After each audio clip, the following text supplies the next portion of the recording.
Hace un año se posesionó la fiscal Luz Adriana Camargo en medio de una tensión enorme generada por el presidente Gustavo Petro en contra de la Corte Suprema. Hace un año la vi para hacerle algunas preguntas en el arranque de su gestión. Yo creo que voy a ser una fiscal aburrida para los medios. Y el fiscal general no puede estar opinando ni de los casos mediáticos ni de los no mediáticos. Desde entonces hasta hoy, la fiscal se mantuvo en su promesa y muy pocos medios han logrado entrevistarla. Esta noche, la fiscal Camargo habla de los procesos más sonados y de las críticas que se le hacen. Juzguen ustedes.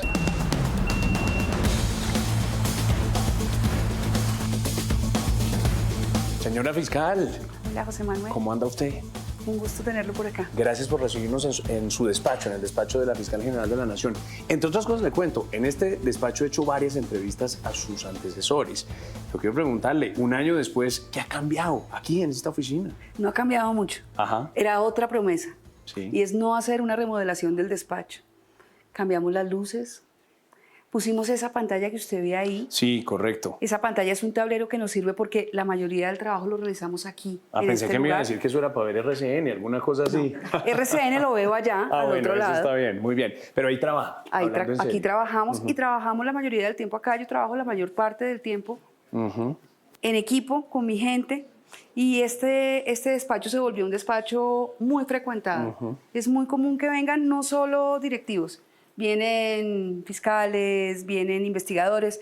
Estamos haciendo un trabajo muy bonito con Cuerpo Técnico de Investigaciones, definiendo sus perfiles, sus funciones, y entonces hemos tenido muchas reuniones muy agradables. Pues muy bien, aquí es donde trabaja la Fiscal General de la Nación. Trabajo ya. Vea, fiscal, la primera vez y única vez, hay que decir lo que hemos conversado hace ya un año, usted me decía en esa entrevista que no quería ser una fiscal de medios de comunicación, saliendo todos los días a los medios y demás.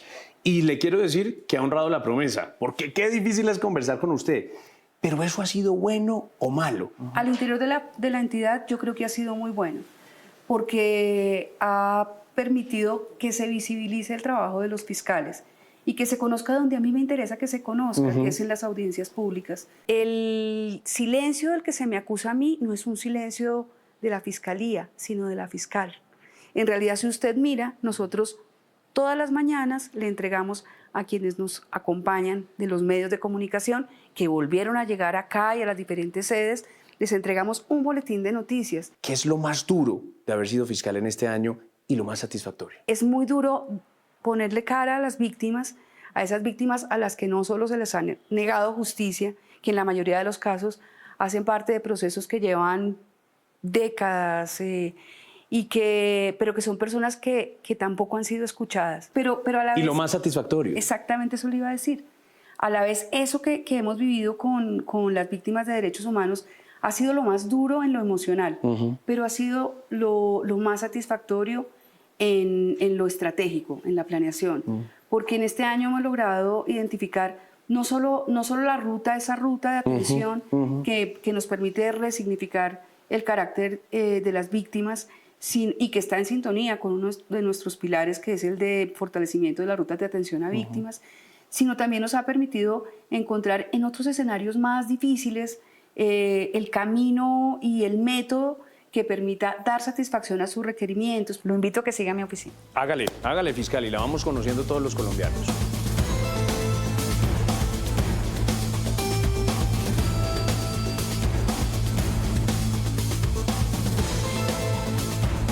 ¿Qué siente, qué piensa cuando le dicen que usted es la fiscal de bolsillo del presidente Petro? Me parece muy injusto. En realidad, la Fiscalía ha venido trabajando de una manera muy ponderada, muy seria y sin agenda política. Es una Fiscalía que tiene esa ventaja que le da un margen de independencia maravilloso.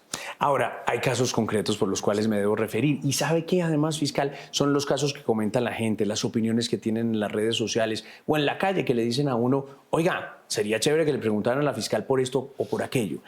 El caso, por ejemplo, del hijo del presidente, de Nicolás Petro. Hay quienes dicen, lo de Uribe va volando, pero en cambio el caso de Nicolás Petro se estancó. ¿Usted qué responde frente a eso? No, ese caso no se estancó. Yo recuerdo que hace un año, cuando tuvimos la entrevista, yo le dije a usted que ese caso yo lo recibía para etapa del juicio. Y efectivamente nosotros hoy estamos a punto de concluir la audiencia preparatoria. Esa audiencia preparatoria que ha sido compleja, la audiencia se realiza en Barranquilla. De hecho, la fiscal que hoy día lleva el caso fue trasladada temporalmente a la ciudad de Barranquilla para que pueda atender la agenda que el juez ha dispuesto y que no haya ningún obstáculo para la realización de las audiencias. Es un caso que tiene una cantidad de evidencia importante y por eso la audiencia preparatoria también se ha demorado. Se está hablando de la introducción de 121 informes de investigación y pues como usted entenderá, eso lleva su tiempo. Pero no ha habido pausas y yo tengo que reconocer además que el juez ha sido tremendamente diligente y nos ha abierto agenda para que tengamos constantemente audiencias consecutivas, lo cual es muy bueno. Yo aspiro a que pronto podamos empezar el juicio. Hay quienes dicen que en su momento usted cambió al fiscal que llevaba el caso contra Nicolás Petro, el fiscal Mario Burgos, para favorecer a Nicolás Petro, al hijo del presidente. ¿Eso fue así? El fiscal Burgos fue retirado de ese proceso porque se le adelanta una investigación disciplinaria y le fueron formulados cargos por la Comisión Nacional de Disciplina Judicial por su actuación en el proceso de Nicolás Petro. Y por esa misma razón él quedaba impedido para conocer el proceso. Mire, otro de los casos más sonados en estos momentos y por el que le debo preguntar, el caso de la Unidad de Gestión de Riesgos. Ahí también hay muchas críticas contra el desempeño de la Fiscalía. Dicen, ¿por qué no ha llamado la Fiscalía General de la Nación a los ministros Velasco o al ministro Bonilla en su momento o a Carlos Ramón González, que parecieran ser las fichas clave en todo este caso? ¿Qué responde ahí? Nosotros empezamos este proceso y este proceso hoy tiene 7 personas privadas de la libertad, con 7 medidas de aseguramiento, 2 sentencias preacordadas aseguradas y todas las demás, 6 más, en camino de ser examinadas por un juez, más los principios de oportunidad. Claro, alguien le dirá en este punto, pero no son los peces gordos. Pero no ninguno son de peces ellos. menores. No son peces menores. Nosotros no estamos hablando de funcionarios de tercer orden. Nosotros estamos hablando del director de la Unidad de Gestión de Riesgo y de su equipo cercano de trabajo. Y estamos hablando de altos funcionarios de este gobierno que también estuvieron involucrados en el caso. Y nosotros tenemos alrededor de unas 20 o 30 personas que vienen siendo investigadas y que ustedes conocen, porque además ha sido un caso, infortunadamente, muy en el que se han presentado muchas filtraciones de información que no le ayudan a la investigación.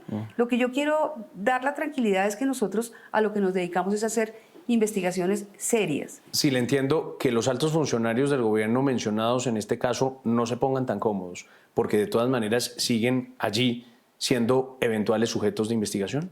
Son sujetos de investigación y quienes tengan que responder serán llamados a responder. Como yo lo digo casi siempre, no chiveo a mis fiscales. ¿Cuánto tiempo más nos falta para saber alguna decisión mucho más específica y grande? Yo creo que próximamente la vamos a tener. ¿Próximamente es qué? ¿Meses? ¿Semanas? Probablemente en unos, a lo sumo, 2 meses. Muy bien, ahí estaremos pendientes. Vea, fiscal, otro caso también de relevancia nacional y pública, el de Diego Marín, alias Papá Pitufo. Y yo acá quiero preguntarle qué tan grande era de verdad la vinculación de Papá Pitufo, como le dicen, con funcionarios del Estado, con la policía. ¿Qué tanto nivel de penetración tuvo este hombre en el Estado hasta donde usted ha podido averiguar? Ese tipo de investigaciones son investigaciones muy enredadas, por así decirlo. Nosotros encontramos 2 frentes de trabajo. Un frente de trabajo en delitos fiscales y otro frente de trabajo en corrupción, donde básicamente se investigaba lo mismo. Y lo primero que hicimos fue organizar la casa, reordenar en una sola actuación, la más avanzada, todos los expedientes. Y posteriormente, luego de conocerlos, poner eso en manos de un equipo de alto nivel, porque además tenía una gran debilidad estructural, porque era un fiscal remando solo frente a una organización criminal. El fiscal Andrés Marín.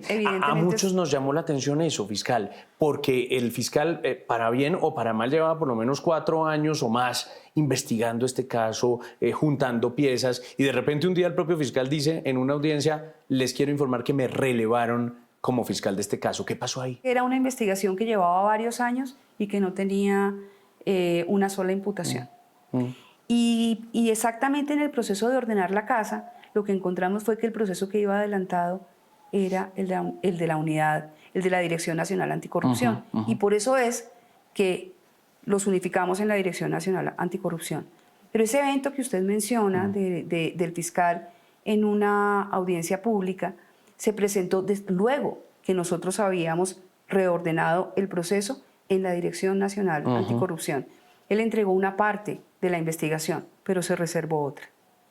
Y eso que se reservó, cuando nosotros nos informan, el fiscal Andrés Marín está ante un juez de la República pidiendo una orden de captura que ya existía porque ya se había emitido en el caso de corrupción, pero bueno, eso no tendría mucho que ver. El problema es que era por hechos muy parecidos, pero además nos enteramos que iba a solicitar una orden de captura contra un agente encubierto. Este fiscal, Andrés Marín, sí, señor, que llevaba el operaba caso. en la otra investigación, en la investigación de corrupción. Complicado. Y por eso, ¿Y él no en les el consultaba a ustedes? ¿No les decía, voy a hacer esto, aquello? Exactamente, eso no se consultó. Ajá. Y no obstante que unos meses atrás todos los procesos se habían unificado. Esa es la razón por la cual esa investigación, en ese infortunado momento, debe informársele. Usted hace meses ya se le dijo que no puede tener esa información, esa investigación, porque la reunificamos en corrupción.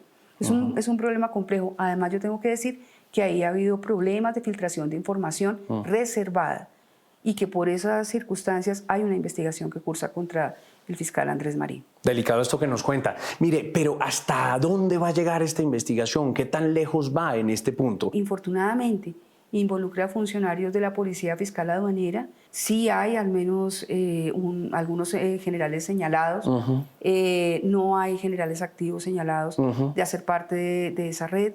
Es una red efectivamente ¿Cuántos? grande. ¿Sabe, fiscal? Altos oficiales. Yo no quisiera dar detalles por puro respeto del equipo que maneja esa investigación. Hágale una promesa al país. Vamos a tener decisiones también por parte de la Fiscalía que dejen tranquila a la opinión pública en materia de que sí se está haciendo algo frente a este caso de Papá Es que las Pitufo. tenemos que tener. El Tribunal de Porto aprobó la extradición de Diego Marín. Sí. Diego Marín tiene una imputación en Colombia y tiene una medida de aseguramiento de detención preventiva en Colombia vigente.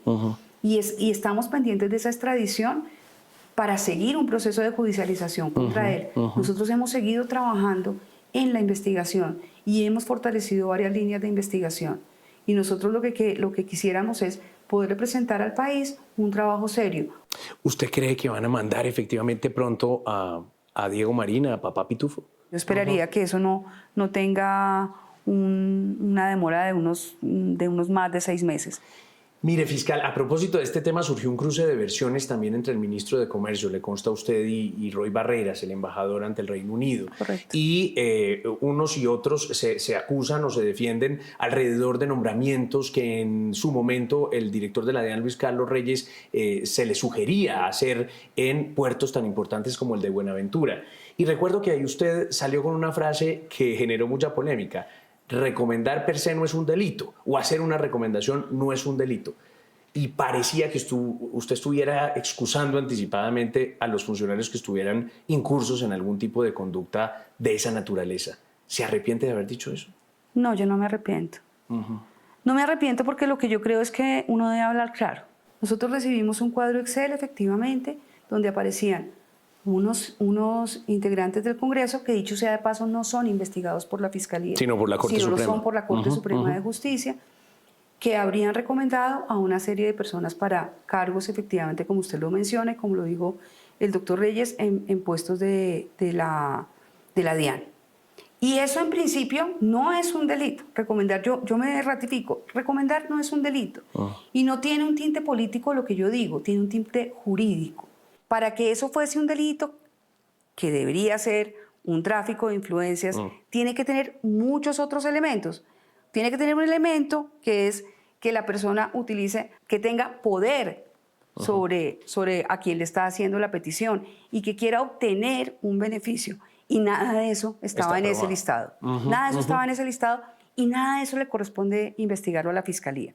A solicitud de la Corte Suprema de Justicia, ese listado se le remitió para que realice las indagaciones a que haya lugar, claro, fiscal, en esa pero instancia. ¿se le remite en qué momento? ¿Cuando el escándalo ya se vuelve público o usted inmediatamente recibe la noticia, dice se va para la Corte? De hecho, quiero decir que efectivamente ese listado estuvo aquí en la Fiscalía y que nosotros estábamos cruzando esos nombres de personas recomendadas precisamente en aquella investigación de Diego Marín. Sí.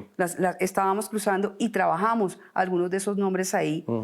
Y no compulsamos copias porque en verdad no consideramos que existiese alguna conducta que debiera ser investigada desde la Corte Suprema de Justicia, desde las averiguaciones que nosotros llevábamos. Cuando ese escándalo revienta, una magistrada de la Sala de Instrucción de la Corte Suprema de Justicia solicita que se le remita a ella el listado y se le remite. Y ahí es cuando ustedes lo hacen, efectivamente. Correcto. Mire, sobre este caso de alias Araña también le quiero preguntar, porque ha habido también ahí un cruce de posiciones. La Fiscalía, que cumple con una orden de aprehensión frente a alias Araña, que al mismo tiempo que es un negociador de paz, está solicitado por un tribunal de los Estados Unidos, y un comisionado de paz como Oti Patiño, que acusa a la Fiscalía de entrampamiento. Y algunos dirán, ¿la Fiscalía está haciendo lo que le toca o está obstaculizando un proceso de paz? Fíjese usted cómo esto es un péndulo. Entonces tenemos una parte de la sociedad que dice que soy, o que podría ser yo una fiscal de bolsillo de Petro, y otra que podría ser yo una fiscal que está entrampando el proceso de paz. En realidad yo estoy haciendo lo que me corresponde. Esa es la única verdad. El señor Rojas tuvo una orden, una circular roja, porque una corte del Distrito Sur de California lo requiere por un delito de tráfico de estupefacientes, cometido después de que él fue designado por el gobierno nacional como negociador en la mesa que se abrió con el grupo del que hace parte, que es Comandos de la Frontera. Ese es un dato clave, que no es menor. Y no es menor ese dato. Lo que quiero decir yo es que quien le pone el palo en la rueda al proceso de paz es el señor Rojas, cuando sigue cometiendo delitos, no obstante estar en una mesa de negociación donde están llegando a acuerdos, entendería yo, sobre la cesación de la violencia. Es alias Araña, no el fiscal. Pero le quiero decir más. Uh-huh. Le quiero decir más, y es que en el caso particular del señor Rojas y en el caso particular del Putumayo de Comando de la Frontera, lo que nosotros hemos visto en la realidad es una exacerbación de la violencia. Hemos tenido en este año más de 9 homicidios en ese departamento.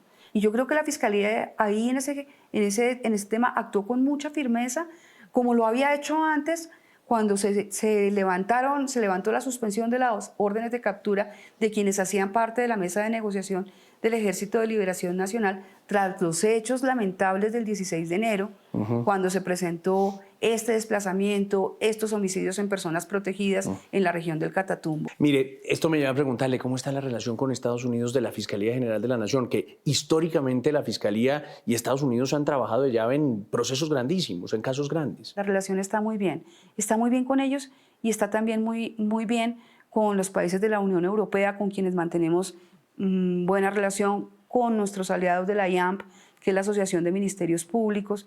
Hemos desarrollado muchos equipos de investigación conjunta, porque resulta que nosotros investigamos delitos transnacionales. Entonces no podemos encerrarnos en la lógica de que las conductas suceden solo en Colombia. No, nuestros delitos tienen impacto más allá de nuestras fronteras y tenemos que ir a perseguirlos. Fiscal, hemos dado un buen repaso a los temas de connotación pública, de los que hablamos los medios de comunicación, pero estoy seguro que los ciudadanos que hasta ahora nos ven y se preguntarán, bueno, ¿y qué hay del robo del celular en la esquina de mi casa o en el Transmilenio? ¿Y qué hay de los casos de extorsión? ¿Y qué hay de los casos de maltrato contra la mujer? ¿En eso se está ocupando a fondo la Fiscalía General de la Nación? ¿Hay resultados concretos en esos casos que nos tocan a los ciudadanos comunes y corrientes? Sí, estamos trabajando en fortalecer a través de tecnología, de inteligencia artificial, la investigación criminal, y nos lo hemos hecho una apuesta muy ambiciosa, pero hemos cumplido. Le hemos cumplido entregándole a nuestros investigadores herramientas que les permitan mejorar en el manejo de casos. Por ejemplo, recuerdo, en punto de extorsión. Eso, deme un dato específico. El año pasado tuvimos un caso que se me viene a la memoria en este momento, en Bogotá. Quiero hablarle de 2 casos. Un caso que tuvimos en Bogotá. Encontramos un call center de extorsiones. El call center lo operaba una familia que tenía 6 empleados. Tenía computadores y hacían las extorsiones como si fueran como si fueran miembros del Clan del Golfo, el Tren de Aragua, pero en realidad era una casa, una residencia en un barrio en Bogotá, y desde ahí salían las extorsiones. ¿Por qué es importante un caso como estos? Porque este caso, que es una captura de unas 6, 8 personas o 10 personas, está llegándole a un grupo que está sacando una cantidad importante de extorsiones. El segundo caso que lo quiero mencionar fue uno que tuvimos en Suba, en la localidad de Suba. ¿Qué pasó ahí? Donde estábamos no tras los expendedores de droga, sino tras los distribuidores de droga, de expendedores de entornos escolares y parques. ¿De qué se trata eso? De lo que se trata es empezar a levantar la mirada y no irnos tras el primer eslabón de la cadena en la banda criminal, sino subir, subir. Entonces, aquí en este caso de Suba, que también fue en Bogotá, lo que hicimos fue poder capturar a unas personas y judicializarlas, no solo capturarlas, judicializarlas a unas personas que eran las que se encargaban de distribuir los narcóticos, los estupefacientes, además en entornos escolares, ¿no? Vea, voy cerrando esta interesante entrevista, fiscal, y le quiero preguntar, Luz Adriana Camargo, fiscal mujer, ¿le ha cumplido a las mujeres de Colombia? El trabajo ahí sobre esas violencias que sufren las mujeres es un trabajo que ocupa de una manera muy sensible y muy especial la atención de nuestros fiscales y de nuestros investigadores y de nuestros analistas. Y aparte de eso, pues aquí dentro de la entidad, ya en un trabajo mucho más interno, hemos hecho muchos esfuerzos para que haya equidad de género en las diferentes dependencias, sobre todo en los cargos directivos. Sí. Tenemos unas cifras que son muy halagadoras en ese sentido. Tenemos tenemos paridad en muchas dependencias donde estamos 50-50 entre directivos hombres y mujeres. Vea, termino, ahora sí, prometido. ¿Qué le dice a los críticos que la están viendo hasta ahora? Que con todo y sus respuestas siguen diciendo no confío y no le creo en nada de lo que nos está diciendo la fiscal. Esos críticos que yo no recibo mal, porque yo no recibo mal la crítica. La crítica es un motor para todos los días levantarnos y mejorar. Yo espero que esos críticos cedan y se den cuenta que estamos en una fiscalía seria. Mire, ¿me va a tocar esperar un año para volverla a ver y hablar con usted o cómo es la cosa, fiscal? Ya veremos, querido. Lo que seguramente, si deben avanzar nuestros casos como deben avanzar, yo espero poderlo invitar a las audiencias públicas donde se van a poder enterar de esos casos importantes y mediáticos que tanto le interesa a la prensa. Ahí estaremos muy atentos. Fiscal, gracias por su tiempo y por romper esa prudencia en general con Noticias RCN y decidirse a hablar hoy para responder sobre todos los temas, porque de todo le hemos preguntado. Gracias, fiscal. Con mucho gusto.